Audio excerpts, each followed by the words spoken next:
All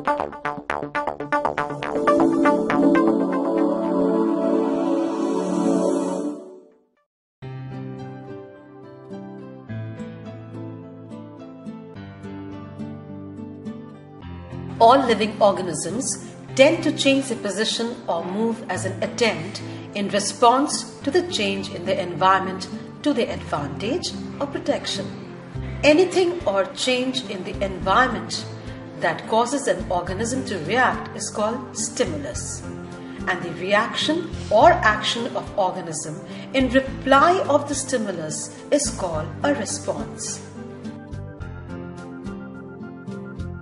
Some common stimuli are light, sound, heat, taste, smell, water, gravity, and air. The response to stimuli is a characteristic property of the living organisms. Animals can react to stimuli with the help of nervous system and endocrine system. Plants can react to stimuli only with the help of endocrine system. Control and coordination in simple multicellular organisms take place through only the nervous system. Control and coordination in higher animals, including human beings, takes place through nervous system as well as the endocrine system. Now, the nervous system coordinates the activities of a body. It's the control system for all our actions, thinking and behavior, and the structural and the functional unit of the nervous system is a neuron. The nervous system consists of the central nervous system, which consists of brain and spinal cord, and the peripheral nervous system consisting of all the nerves of the body. Now, this is the structure of a neuron. It has a cell body. The cell body consists of cytoplasm and nucleus. Dendrites.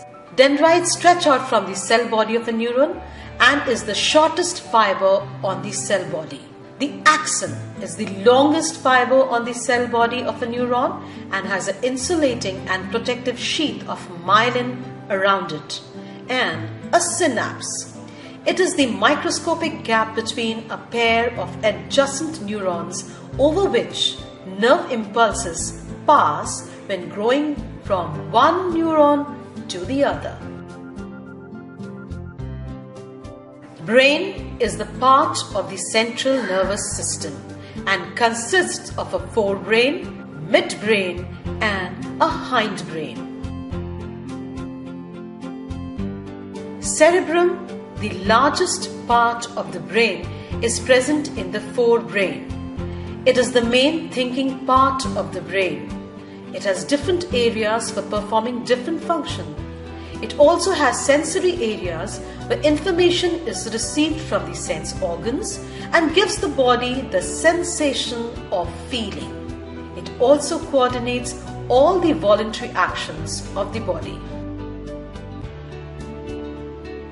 Cerebellum of the hindbrain helps in maintaining posture and balance of the body. It also enables the body to make precise and accurate movements. Medulla of hindbrain controls various involuntary actions such as heartbeat, breathing, blood pressure, and peristaltic movements. It is also the controlling center for reflexes such as swallowing, coughing, sneezing, secretion of saliva, and vomiting. Pons of hindbrain lies above the medulla and it takes part in regulating respiration. Midbrain controls reflex movements of the head, trunk, and neck in response to visual and auditory stimuli. The spinal cord is also a part of the central nervous system. It is a cylindrical structure. It begins in continuation with medulla and extends downwards. It is enclosed in a bony cage called vertebral column. Spinal cord is surrounded by membranes called meninges. It is a source of 31 pairs of nerves. The spinal cord is concerned with spinal reflex actions and the conduction of nerve impulses to and fro from the brain. Peripheral nervous system is the lateral part of the nervous system that develops from central nervous system, connecting different parts of the body with the same. With the help of peripheral nerves, we are able to carry out voluntary and involuntary actions.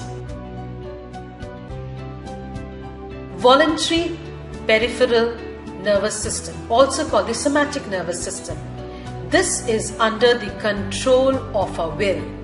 It consists of cranial nerves from brain and spinal nerves from spinal cord.